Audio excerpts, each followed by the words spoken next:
A paz do Senhor Jesus, meus irmãos. Estamos aqui dando início a esse trabalho da Escola Bíblica Dominical no trimestre de número 2, o segundo trimestre, na verdade, de 2025, na nossa lição dos adultos da CPAD, que tem como título "E o Verbo se fez carne". Jesus sob o olhar do apóstolo do amor. Depois de termos estudado a respeito das questões das heresias no trimestre passado, nós estamos com esse assunto e já estamos na lição de número 2. A lição de número 2 que vai tratar de um assunto que é o novo nascimento, um assunto esse que está programado para ser aplicado em todo o Brasil no dia 13 de abril de 2025, com a graça de Deus. Nosso textual diz assim: Jesus respondeu e disse-lhe: na verdade te digo que aquele que não nascer de novo não pode ver o reino de Deus.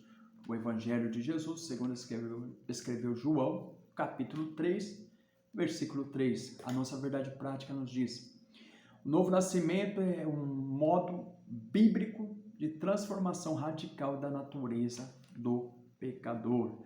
Temos a nossa leitura que está no mesmo Evangelho, o Evangelho de Jesus, segundo escreveu João, capítulo 3, do 1 ao 9 e o versículo 16. Diz assim: havia entre os fariseus um homem chamado Nicodemos, príncipe dos judeus. Este foi ter de noite com Jesus e disse-lhe: Rabi, bem sabemos que és mestre vindo de Deus, porque ninguém pode fazer os sinais que tu fazes se Deus não for com ele. Jesus respondeu e disse: na verdade te digo que aquele que não nascer de novo não pode ver o reino de Deus. Disse-lhe Nicodemos: como pode um homem nascer sendo velho? Porventura pode tornar a entrar no ventre de sua mãe e nascer? Jesus respondeu: na verdade te digo que aquele que não nascer da água e do Espírito não pode entrar no reino de Deus. O que é nascido da carne é carne, o que é nascido do Espírito é Espírito. Não te maravilhes de ter dito: necessário vos é nascer de novo. O vento sopra ou assopra onde quer, e ouves a sua voz, mas não sabe de onde vem nem para onde vais. Assim é todo aquele que é nascido do Espírito. Nicodemos respondeu e disse-lhe: como pode ser isso?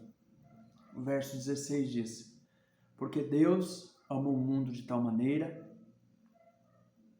que deu o seu Filho unigênito, para que todo aquele que nele crê não pereça, mas tenha a vida eterna.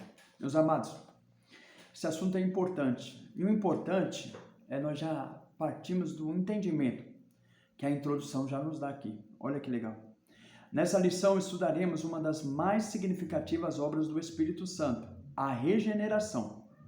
Com base no diálogo entre Jesus e Nicodemos, analisaremos a realidade do novo nascimento, percebendo a regeneração como uma ação única de Deus por meio do Espírito.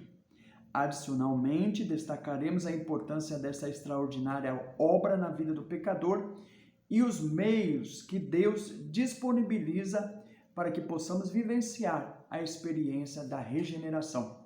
Interessante anotarmos que Jesus ele vai tratar desse assunto de suma importância dentro de uma sabedoria tremenda, dentro de uma assertividade maravilhosa, porque ele trata esse assunto não com Zaqueu, por ser um publicano, um pecador, taxado já como pecador. Ele vai ofertar a Zaqueu a vida eterna, a salvação, né? E é um novo nascimento. É maravilhoso, mas ele vai tratar a respeito do novo nascimento com uma pessoa, na pessoa de Nicodemos, que é o representante da religião. Nicodemos sendo o representante da religião, porque esse assunto de novo nascimento e religião, ele anda paralelo. E é fácil ter um desvio, né? Quando lembramos do livro do Peregrino, nós vemos que o caminho estreito estava bem próximo ao caminho largo e espaçoso. E poderia acontecer desvios, muitas horas o peregrino ele toma um caminho de desvio e é necessário retomar. Agora aqui também temos isso aí. Nessa situação, por exemplo, uma pessoa pode se tornar um religioso. E a religião, ela pode ser um mal quando a pessoa tem uma religiosidade que não é oriunda de um novo nascimento, mas é uma religiosidade morta. E essa religiosidade morta era a religiosidade que Nicodemos tinha. Então Jesus fala assim, é necessário nascer de novo. Nós já vemos aqui o capítulo 1, ou tópico 1, né, da nossa lição, Jesus e Nicodemos, que tem o título. E o subtópico 1 diz assim, quem era Nicodemos? Aí nós já vamos partir a respeito de quem era Nicodemos. Nicodemos, ele era quem? Um fariseu, um príncipe dos judeus, segundo a revelação do texto, um mestre, segundo a própria palavra de Jesus no versículo 10 do capítulo 3, que nós estamos estudando, e ele era rico, conforme outra narrativa de João, no capítulo 19, versículo 38 a 42, onde Nicodemos aparece ali com José de Arimateia, prestando honrarias a Jesus, né? Dando a Jesus uma honra na sua morte, e ele seria contado entre os ricos por não ter feito mal algum. Então, um desses ricos que proporcionaram isso a Jesus foi Nicodemos, discípulo secreto. Só que no texto lá 19 vai falar que era José de Arimateia, mas Nicodemos andava próximo a ele, era bem íntimo os dois, então dá a entender tudo que ele era um discípulo secreto, porque ele ia de noite ter com Jesus, temendo o povo judeu. Mas aí o que acontece? Nós vemos que, tendo essas qualificações todas, de ser príncipe dos judeus, de ser fariseu, de ser um homem de destaque na religião judaica, mesmo assim ele necessitava de novo nascimento. E Jesus, ele chega para Nicodemos de uma forma já direta. Nicodemos, ele vai elogiar, vai mostrar que Jesus verdadeiramente ele estava sendo reconhecido, que ele era mestre vindo de Deus, reconhecer ele como mestre, a origem divina do chamado de Jesus ali como mestre. Mas Jesus já fala assim, é necessário nascer de novo. Jesus fala, não fala assim, eu estou satisfeito com o seu reconhecimento da minha pessoa como mestre, mas Jesus não, já vai tratar, é necessário nascer de novo, é necessário nascer de novo. E esse reconhecimento do tópico 1, do subtópico 2, que Nicodemos tem, né, bem sabemos, ele disse, então não era só ele, era ele, mas alguns dos fariseus, mas algum que eles andavam, José de Arimateia, certamente, que tu és mestre vindo de Deus. Esse conhecimento dele não qualificava Nicodemos para o novo nascimento e não tinha gerado o novo nascimento na vida de Nicodemos. E Jesus, ele trata desse assunto com Nicodemos, meus irmãos. É importante isso. Nós temos que tomar cuidado, porque dentro de um povo que às vezes nós achamos que é um povo nascido de novo, né? Pessoa somente agregada, e às vezes o contexto evangélico vai servir somente como mais uma das religiões que não pode salvar e que não gere a vida, né? O que não leve a pessoa a vivenciar o novo nascimento e ter uma vida gloriosa para a glória, para o louvor de Deus. Então nós temos que tomar cuidado com isso, para não estar multiplicando religiosos, mas que verdadeiramente a religião ela seja subsequente a uma obra do Espírito na vida da pessoa, do novo nascimento, da regeneração. Isso é o que importa. Então nós vemos Deus operar e nós temos que militar, trabalhar por isso. O apóstolo Paulo vai falar isso, fala assim, eu luto até que Cristo seja formado em vós. Eu sinto dores de parto até que Cristo seja formado em vós. Ele vai falar aos Gálatas. Nós vemos aqui no tópico 1, seu subtópico 3, a respeito da água e do uso da água e do Espírito. Muitos interpretam ali como a água sendo o batismo que João Batista executava, né? Mas há um entendimento também da água purificadora, como nós vamos entender mais para frente aqui no outro tópico, a água sendo a lavagem pela palavra, a regeneração da palavra.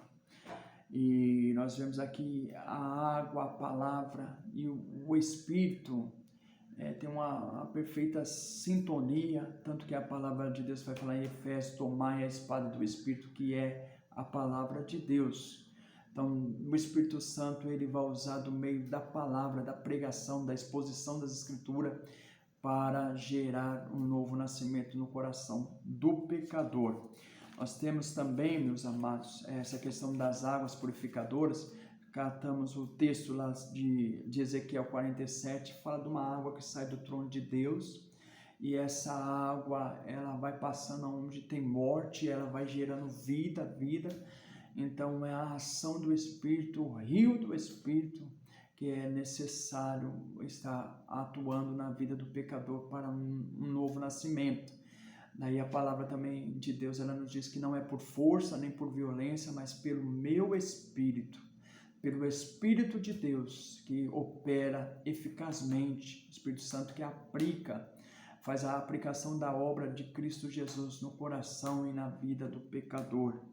Nós vemos também que no próprio Evangelho de Jesus, segundo escreveu João, no capítulo 7, versículo 38 e 39, Jesus fala assim: aquele que tem sede, vem a mim e beba. Fala que aquele que crê em mim, do seu interior, haverá uma fonte que vai saltar para a vida eterna. E o evangelista João, ele dá a interpretação que essa fonte era a pessoa do Espírito Santo, que aqueles que crescem em Jesus iriam receber essa fonte, que iria ser uma fonte que jorrasse para a vida eterna. Então, a atuação do Espírito. Não tem como nós vivemos uma vida cristã, uma vida nova, sem a atuação do Espírito, sem a dependência do Espírito Santo de Deus. O tópico de número 2, no seu subtópico 1, também vai falar a respeito do conceito teológico. O conceito teológico da doutrina da regeneração, da doutrina do novo nascimento, diz assim: a palavra regeneração, ela tem origem no termo grego paligenesia, que significa literalmente voltar a ser gerado novamente. Assim, a regeneração é um conceito utilizado na teologia, especialmente na soteriologia, que é a doutrina da salvação, para descrever o ato divino da transformação interior do pecador. A expressão novo nascimento está vinculada à doutrina bíblica da regeneração, referindo-se a uma mudança realizada pela graça, quando o pecador que possui uma natureza carnal corrompida e caída em pecado passa a ter uma nova natureza, agora purificada e espiritualmente restaurada, segundo o que diz Tiago no capítulo 1, versículo 18 e 21. Jesus abordou esse tema quando ele falou para Nicodemos: aquele que não nascer de novo não pode ver o reino de Deus. Então nós vemos aí a necessidade do novo nascimento. Nós vemos aqui essa doutrina, ela é reconhecida teologicamente dentro da soteriologia, que é a doutrina da salvação, e ela vai falar a respeito da regeneração. É necessário uma pessoa ser regenerada. Não tem como falar que a obra de Deus aconteceu na vida do pecador se ele não foi regenerado. Agora, quando ele é regenerado, quando ele é transformado, é algo maravilhoso. A Bíblia vai falar que aqueles que estão em Cristo, nova criatura é. 2 Coríntios capítulo 5, versículo 17. Aquele que está em Cristo, nova criatura é. As coisas velhas se passaram, eis que tudo se fez novo. Gálatas, no capítulo 4, versículo 19, aqui Paulo falando, ele fala: ó insensato Gálatas, porque novamente eu sinto dores e parto, até que Cristo seja formado em vós. Um cristão, um crente nascido de novo, ele tem o Cristo formado nele. Então ele ama a Cristo Jesus, ele entrega a sua vida, né? O próprio apóstolo ele vai falar isso. Ele era uma pessoa que nem Nicodemos, ele era uma pessoa que era chefe da religião, era uma pessoa que vivia, era fariseu, era uma pessoa que era bem zeloso pela lei, ele vivia e chegou ao ponto de perseguir a igreja. Mas quando Deus fez a obra na vida de Paulo, Paulo muda a sua vida de uma forma tremenda, ao ponto dele dizer, para mim, o viver é Cristo e o morrer é ganho. E ele diz também, a vida que eu vivo agora, eu vivo na fé do Filho de Deus, o qual me amou e a si mesmo se entregou por mim. Aquele que não tem essa convicção, aquele que não olha para Jesus com uma paixão, com um coração totalmente entregue, aberto a Cristo Jesus, com deleite, não aconteceu a obra de novo nascimento na vida dessa pessoa. Infelizmente, muitos estão bem próximos à fonte, mas não estão gozando da alegria da vida cristã. Não estão gozando da alegria de ter Cristo no seu interior. E é necessário que aconteça essa transformação, que não seja somente também um conceito teológico, mas que seja uma realidade de vida, que o Espírito Santo possa gerar vida. E não se engane, pensando que aqueles a quem você vai ser direcionado a ministrar essa aula, todos são nascidos de novo. Não, vai ter gente que o Espírito de Deus, pela bondade e graça, vai gerar um novo nascimento nesse dia, no nome glorioso de Jesus. Nós temos também aqui, a respeito da obra ser uma obra da regeneração exclusiva de Deus. Uma obra exclusiva de Deus está no tópico 2 e subtópico 2 também, que diz assim, a regeneração é uma obra exclusiva de Deus. A regeneração, diz assim, a regeneração é um ato que Deus realiza na vida do pecador, levando-o a uma mudança radical do seu coração, provocando uma transformação profunda da sua vida interior. Esse processo acontece quando o pecador reconhece os seus erros e necessidade de um Salvador. Nesse contexto, Deus efetua essa obra regeneradora através do Espírito Santo que concede nova vida ao pecador.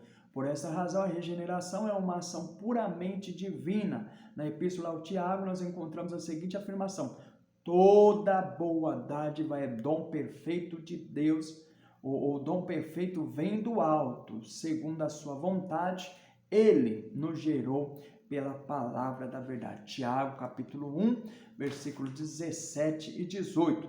Aqui está falando que acontece quando o Espírito leva o pecador a reconhecer a sua necessidade. Jesus falou assim, eu vou enviar o Espírito Santo. Aí vai falar qual é a obra do Espírito. Ele não era convencer ou não era não, né? Jesus falou o que é convencer o mundo do pecado, do juízo e da justiça. Então o Espírito Santo, ele faz essa obra na vida do pecador. E nós lemos Efésios capítulo 3, versículo 20 e 21, diz assim, ora, aquele que é poderoso para fazer tudo muito mais abundantemente, além daquilo que pedimos ou pensamos, segundo o poder que em nós opera. A este a glória na igreja, por Jesus Cristo, em todas as gerações, para todos sempre. Amém. Aqui fala que Deus é poderoso para fazer muito mais daquilo que pedimos ou pensamos. Uma coisa que nós devemos ter sempre em mente, nunca um pecador iria pensar a respeito da necessidade dele de arrependimento. Isso não poderia sair da mente de um pecador. Aí o próprio Deus vai dizer, o homem precisa de arrependimento e vai conceder essa graça para o arrependimento na vida do homem. Nenhum pecador pensaria da necessidade de santificação.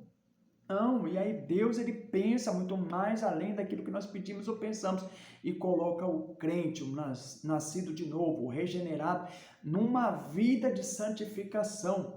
Nenhum dos pecadores iriam pensar na glorificação necessária para o homem, mas o nosso bendito Deus, ele pensa na glorificação do homem. Quando a obra do Espírito começa, o homem nasce de novo, o Espírito vai, convence o homem do pecado, do juízo e da justiça, o homem se volta a Cristo, é convertido, passa pelo processo de santificação e é, por fim, glorificado na transformação. Somente Deus é poderoso para fazer muito mais do que nós pedimos ou pensamos. Então é necessário nós entregar a Deus a nossa vida, e buscar sempre nele. E é uma obra que é Deus que opera isso. O homem nunca pensaria nisso. O arrependimento, conversão, santificação e glorificação. Aí no tópico 2 da nossa revista, no subtópico 3, vai falar sobre a necessidade da regeneração. Aí vai falar que todos pecaram. Romanos capítulo 5, 12, fala que por um homem entrou o pecado no mundo e pelo homem a morte, e por isso que todos eles pecaram. Vamos ver com maior precisão. O texto aqui de Romanos 5:12 diz assim, 5:12 de Romanos, vai falar assim, pelo que como por um homem entrou o pecado no mundo e pelo pecado a morte, assim também a morte passou a todos os homens. Por isso que todos pecaram. Aí nós temos também aqui o verso 19 que diz assim, porque como pela desobediência de um só homem muitos foram feitos pecadores, assim pela obediência de um muitos serão feitos justos. Então a necessidade é real. O homem ele precisa desesperadamente de Deus. A sua maior necessidade é resolver a sua questão do pecado.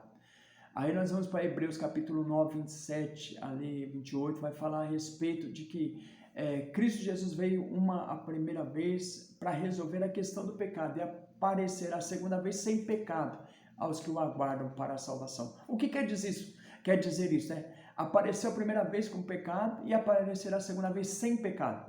Não quer dizer, o que quer dizer é nada mais do que ele veio a primeira vez para resolver a questão do pecado. O homem precisa saber que a maior necessidade dele é a questão do pecado. Muitos têm pregado um evangelho que fala as necessidades físicas do homem, que fala as necessidades sentimental, que fala as necessidades a respeito de doença, a respeito de restauração sentimental, mas estão esquecendo de pregar a restauração espiritual do homem que está morto em ofensa e em pecado. E aí Jesus Cristo veio tratar o homem nessa situação. Então é necessário, porque não adianta, né, como os leprosos, né? Foi curado 10 leprosos, 9 foi embora, 1 voltou para agradecer e não teve a operação do Espírito na vida deles para a salvação. Não adianta a pessoa ser curada, não adianta a pessoa ter a família dela restabelecida e perder a salvação da alma deles.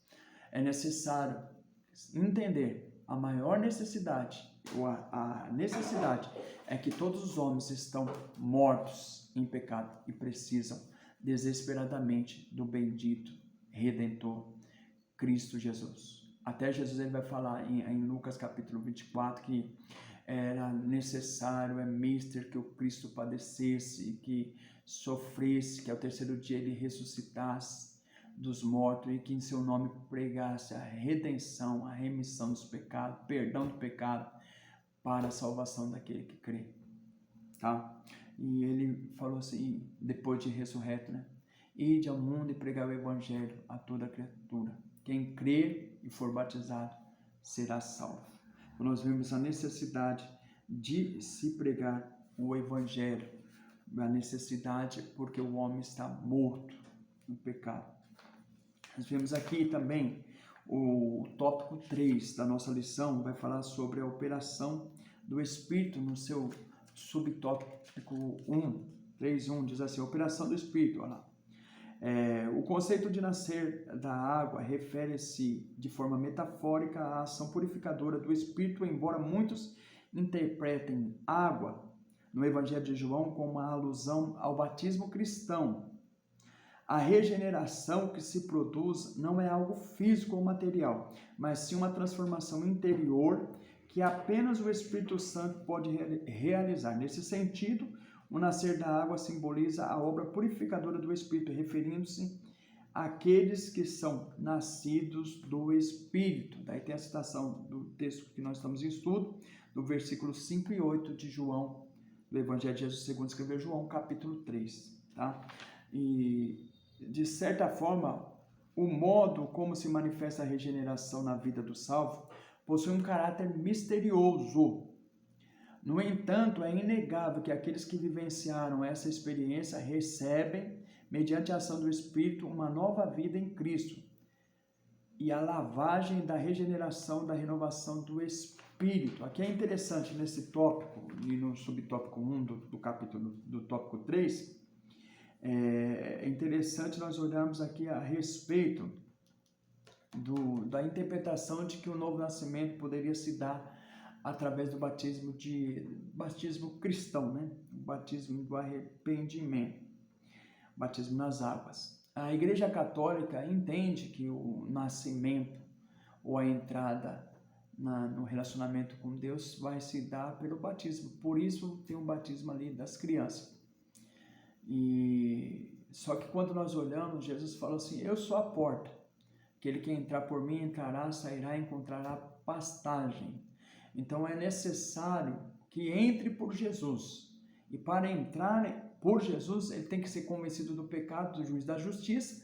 E aí o Espírito convence o homem do pecado, do juízo, da justiça e aponta imediatamente para Cristo.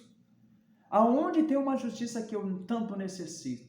Daí o Espírito vai fazer a aplicação, né? De Romanos está falando que aí se manifesta, tendo testemunho da lei dos profetas, a justiça de Deus sobre todo aquele que crê em Jesus Cristo. Romanos capítulo 3, 23 a seguir vai tratar desse assunto.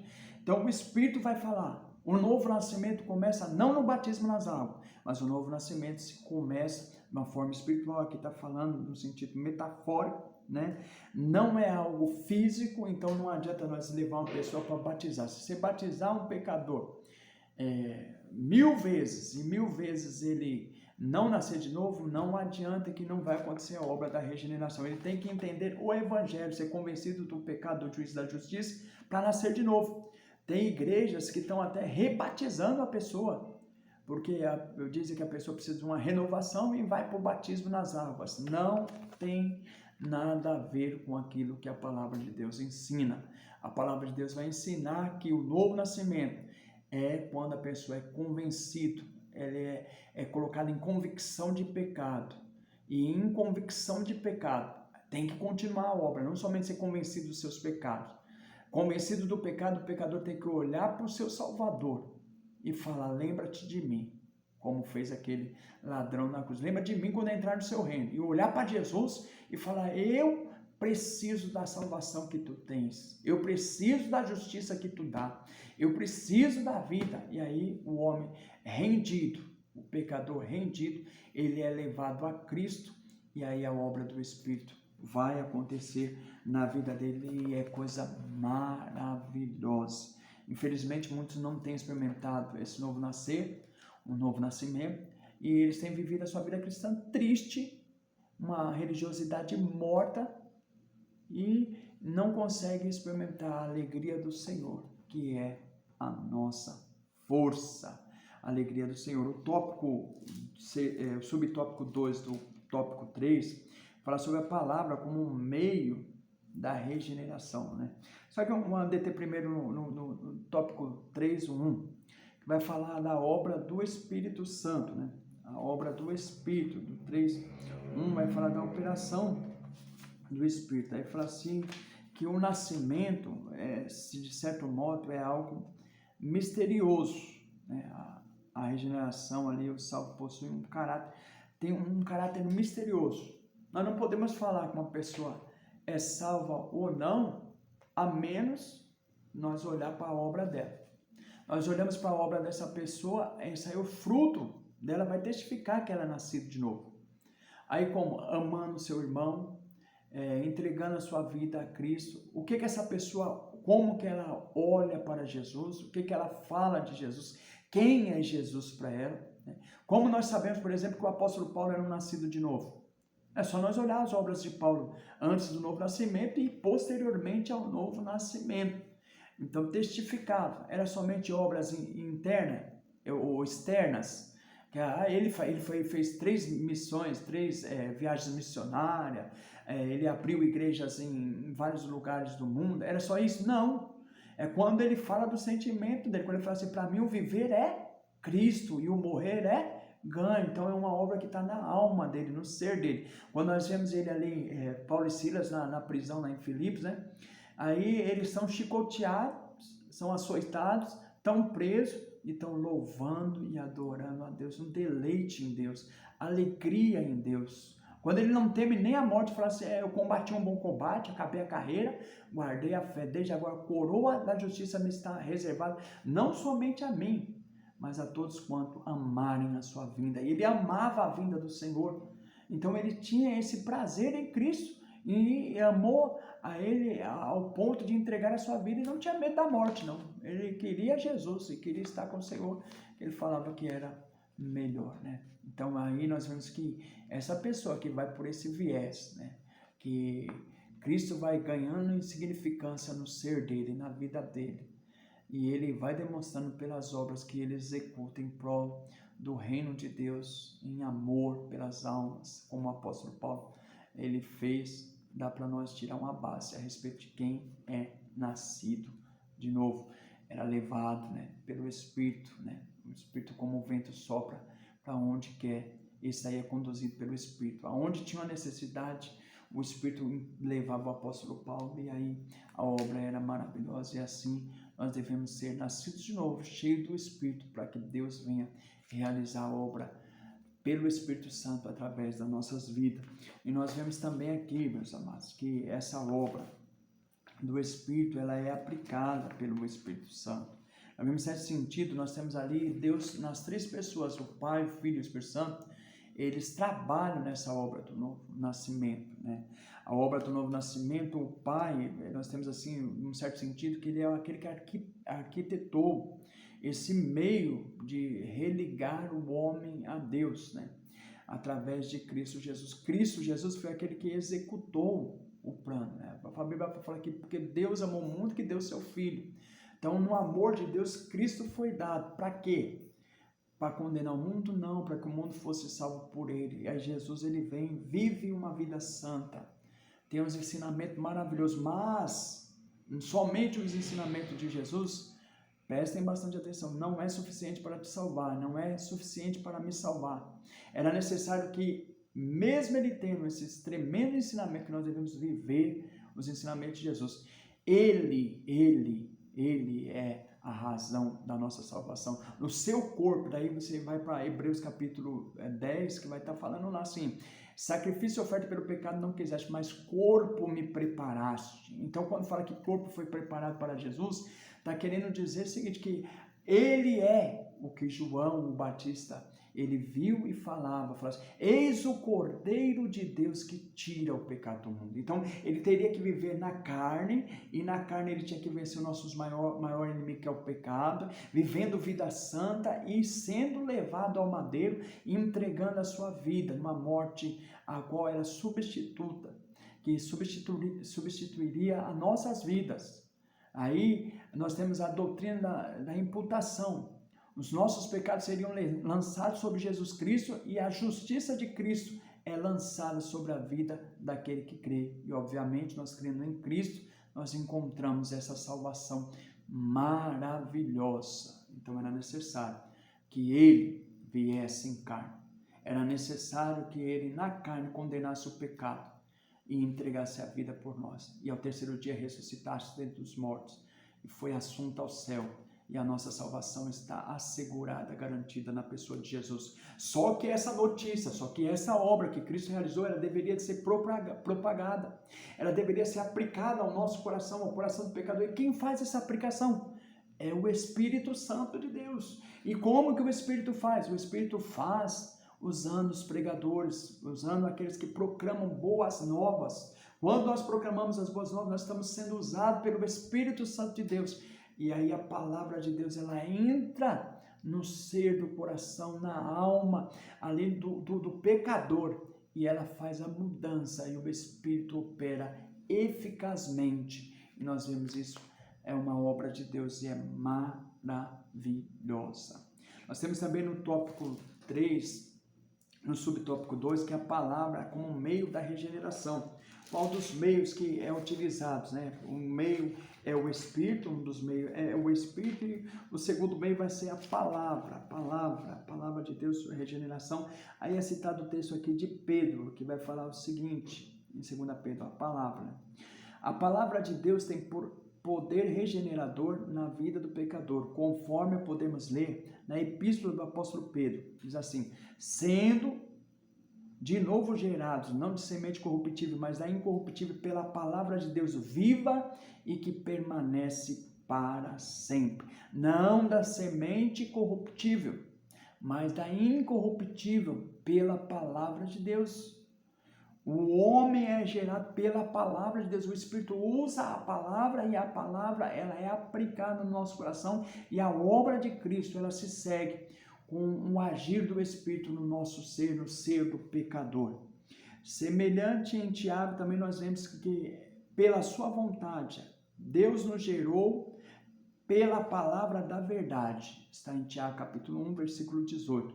Portanto, o Novo Testamento apresenta com clareza o caráter regenerador da palavra de Deus. Por isso ela é tão poderosa, viva e eficaz, pois alcança um lugar mais profundo do pecador, que mensagem humana alguma tem o poder de alcançar. Hebreus capítulo 4, versículo 12 vai falar da palavra como sendo mais penetrante que a espada alguma de dois gumes, que vai até a divisão da alma, das médulas, da junta, do ser do ser humano, do ser humano.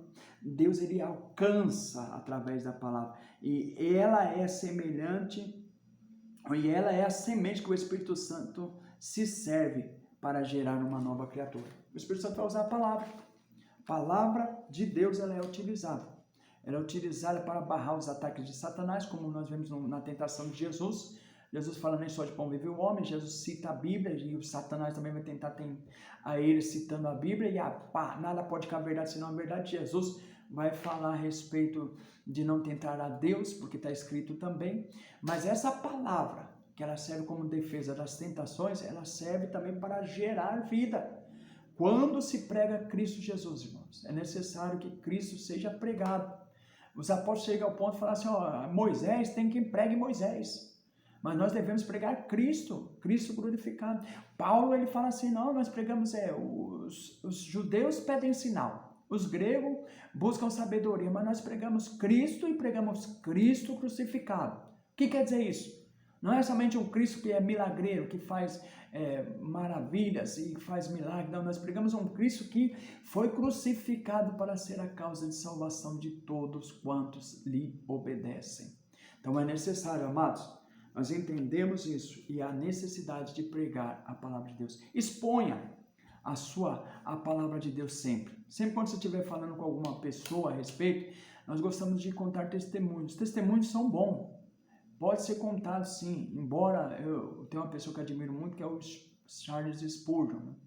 E ele fala que o testemunho ele vai ser uma espada de madeira, não é a espada do Espírito, o testemunho nosso, né, do que Deus fez na nossa vida, de abrir porta de emprego, de restaurar de enfermidade, tudo isso Deus seja louvado, Deus seja sempre louvado. Mas é dever nosso anunciar a salvação que é em Cristo. E o evangelho, para a pessoa entender, ele precisa entender a cruz. Ele tem que entender o que Jesus vai fazer, por que corpo foi dado a Jesus. Jesus falou assim, sacrifício e oferta pelo pecado não quisesse, mas corpo me preparasse. Porque através da obra de Cristo Jesus é que o homem consegue. Quando ele enxerga, ele fala assim, nossa, quem eu sou? Quem me poderá livrar do corpo dessa morte? Quando ele é convicto de falar, miserável homem que sou. O Espírito Santo tem que levar o homem a enxergar a miséria dele. E quando ele enxerga a miséria, ele vai falar que nem o apóstolo Paulo, graças a Deus por Jesus Cristo. Aí é maravilhoso. Então, nós temos aqui, já caminhando para a nossa conclusão, o capítulo 3, o tópico 3, o subtópico 3, que vai falar a respeito da vontade de Deus. A vontade de Deus é que todos os homens sejam salvos. Deus ele deixa isso aí claro em 1 Timóteo, no capítulo 2, do 3 ao 4. A vontade de Deus é que todos os homens cheguem ao conhecimento da verdade.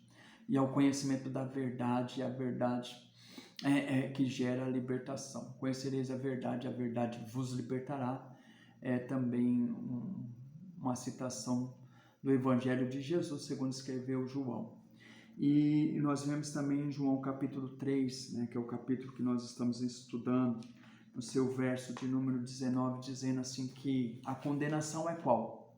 Diz assim, a condenação é essa, que a luz veio ao mundo, mas os homens amaram mais as trevas do que a luz, porque as suas obras eram má. Então é necessário, meus amados, finalizando, que o homem ele venha a olhar para a luz, e nós devemos refletir a luz de Cristo, e que Deus, através do Espírito Santo, use grandemente a vida de cada professor, e que Deus edifique a sua vida, você que está ouvindo esse vídeo, e se inscreva no nosso canal, para que com a graça de Deus, a bondade de Deus, possa ter mais gente sendo alcançada, e mais conteúdo nós encontrarmos a graça de Deus aqui para estar fazendo, e que Deus vos abençoe grandemente. No nome de Jesus, vamos encerrar uma oração. Deus e Pai, em nome de Jesus nós te louvamos por essa bondade do Senhor e nos dá vida. E, Senhor, diante de um tema tão maravilhoso, e nós sabemos e esperamos que é somente o Seu Espírito pode fazer essa obra, só o Seu Espírito é que transforma e que liberta o homem.